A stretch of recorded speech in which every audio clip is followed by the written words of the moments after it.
Oh, what a beauty. We're going to have the acro-cats soon. These cats, Samantha, they skateboard, they walk tightrope, they roll barrel, they do all these tricks. But perhaps the most amazing trick that they do is they survived. These are shelter cats, they're rescues, they're orphans, and they prove that any cat with love can do amazing things. Yes. And you live with all of them. These are your pets and your colleagues. Yes, they're my pets, they're my family, they're my friends. I live with them. I get to be with them 24/7. I've raised a lot of them since they were only 2 days old.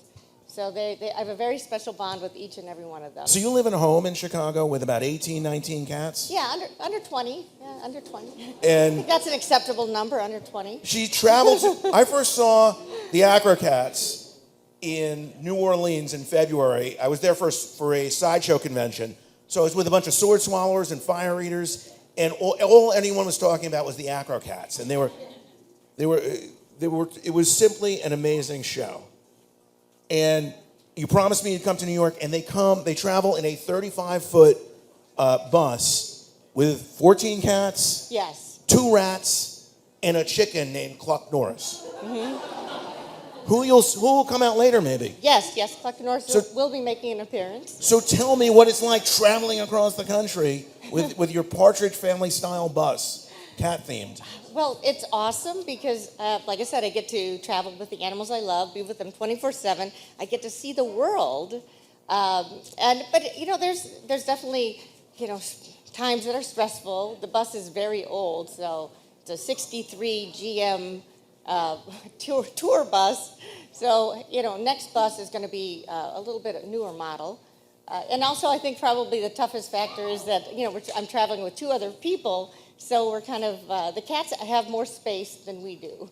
They actually have the master bedroom in the back third of the bus with everything that they could desire. Cat trees, perches, beds, toys, and everything. And then we have a little tiny 6-foot spot near the front of the bus. So that's kind of one of the challenges is that, that we're kind of squished in the front and the cats are, having a great time. And you're an animal trainer. You had a rat circus before you had a cat circus. Yes, actually, I started my career with trained rats, the amazing acro-rats. And people didn't come out for that. Imagine that. No, are you kidding? They showed up in droves. I mean, they loved it. But you didn't take it around. You switched the cats. No, Did you feed the rats to the cats? No. What happened, it was like a huge underground hit. I mean, like people, it was like a cult. I had a cult following in Chicago. I was the rat lady of Chicago. So I had my company, the Rat Company. And people showed up in droves. Of course, it was a similar setup to this, except much smaller.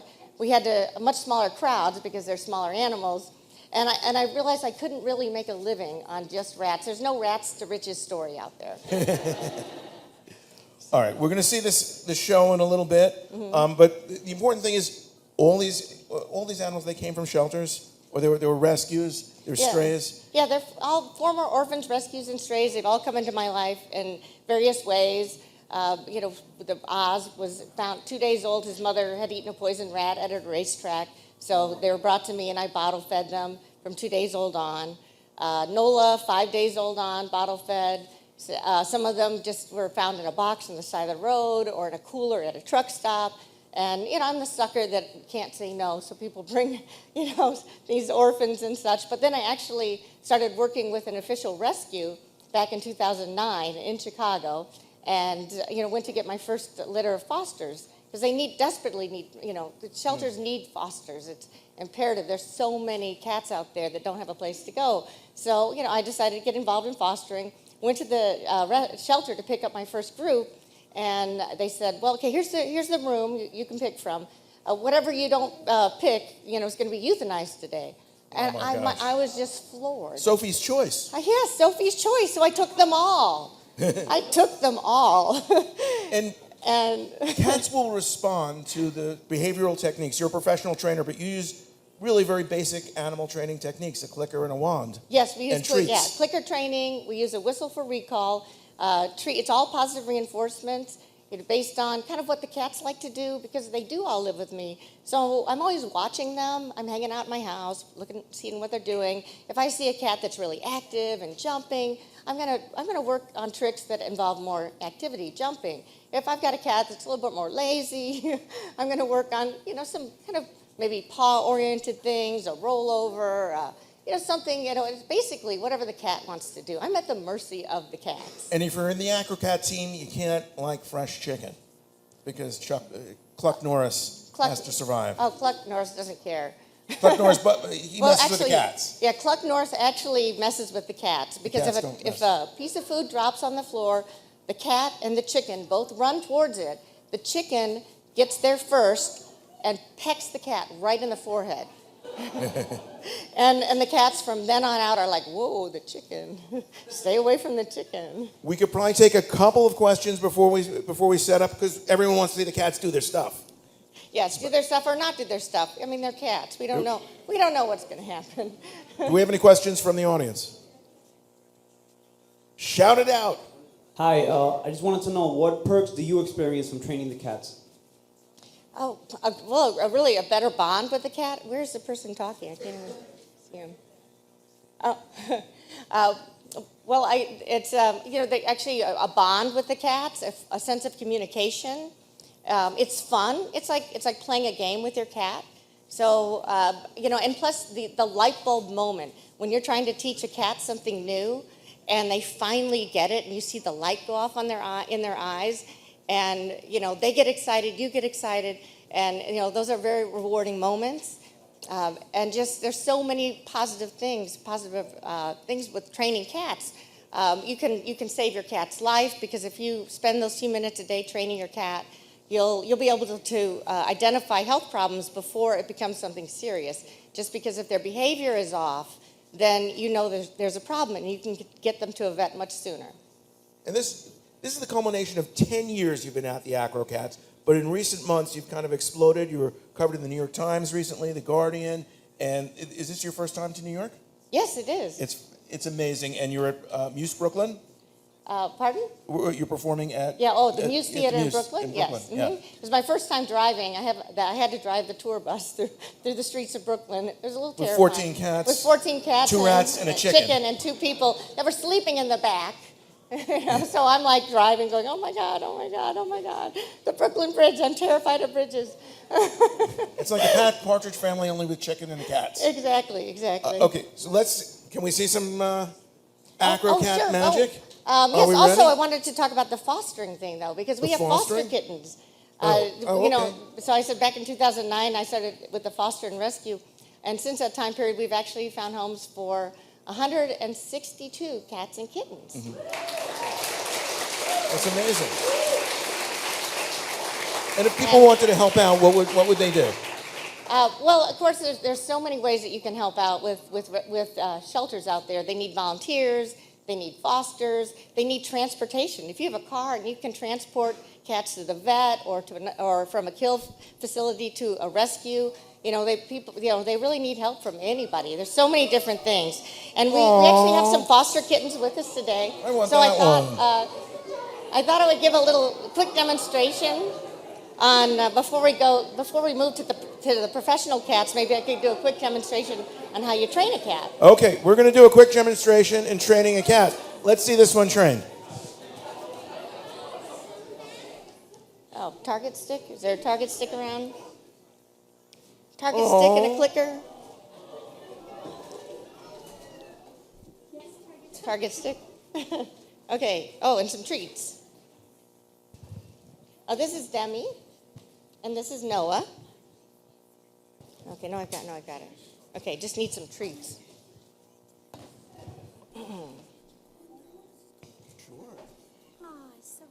All right, it's going to be tricky. Microphone, clicker, target stick.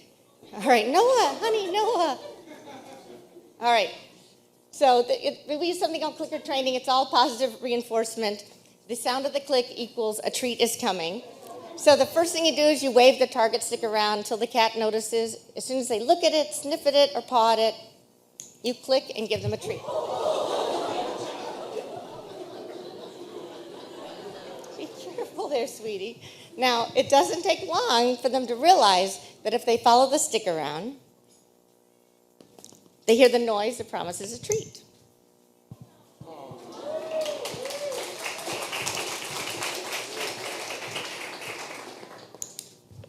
And then pretty soon you can have them doing some jumps, maybe waving, sitting pretty, spinning.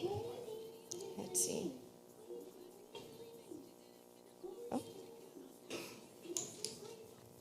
All right. That could be a start of a high paw, actually. And then maybe jumping through a hoop. Oh, that's going to be tough. Now I have to hold a hoop, a microphone, a clicker. All right. Oh.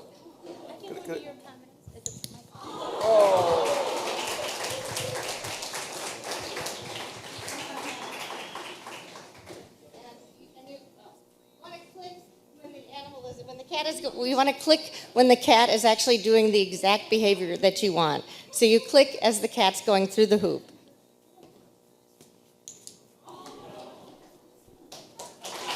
Oh.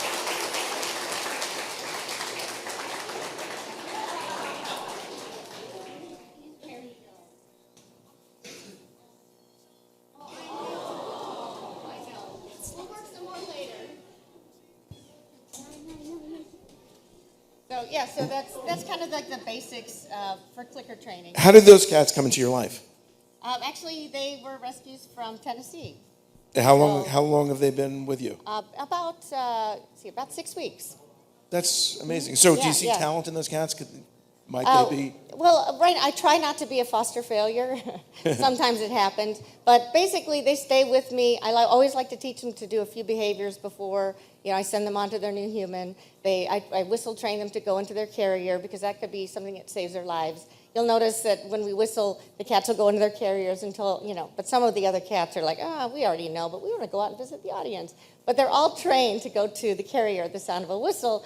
And so we teach all our foster kittens to respond to the whistle and also do some basic clicker training, some kind of parlor trick, because when they go to their new home, it'll kind of ensure that they're going to stay in that home. We don't want any of our fosters getting abandoned down the road. We screen them very carefully, and we're in no rush. We wait for the right human to come along to adopt, and they become part of our family until they meet their new family. But my troop, the 14 that are in the show, they are mine.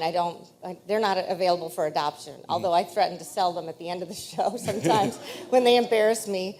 But is Tuna's your star? Tuna is the star. Yes, a prima donna? She was the catalyst behind the whole show. I've got so many cat puns. Okay, are the cats ready to come out? Who knows?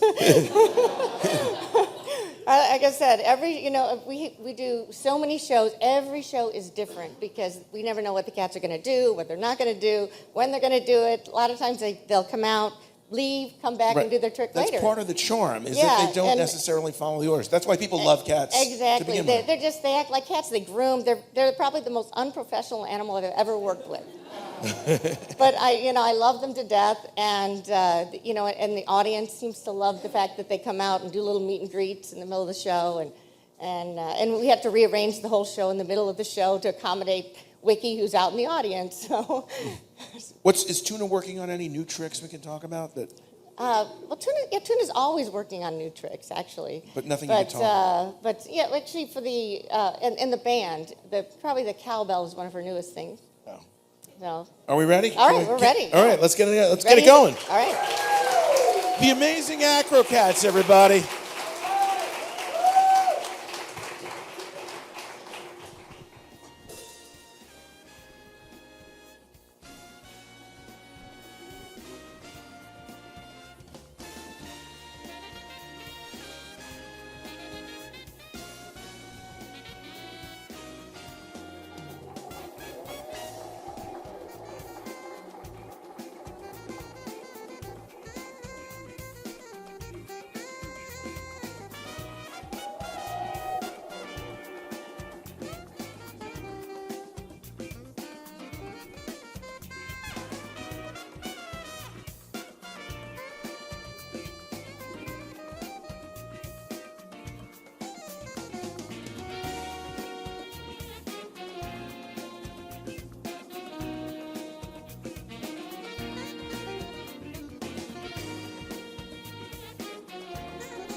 sounds like their first song.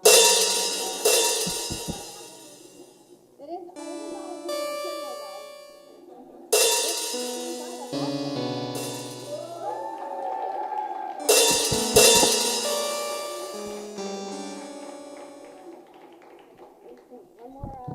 song.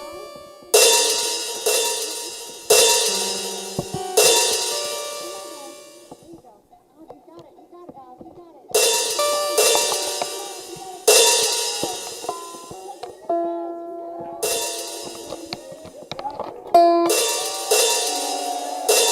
Doing their thing.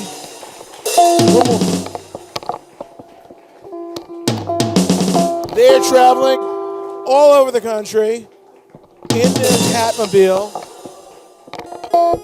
playing their guitars.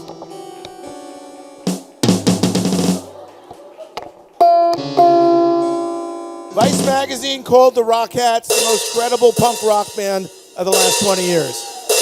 And they deserve that. Thank you so much for coming. Thank you, Club Norris. More cowbell.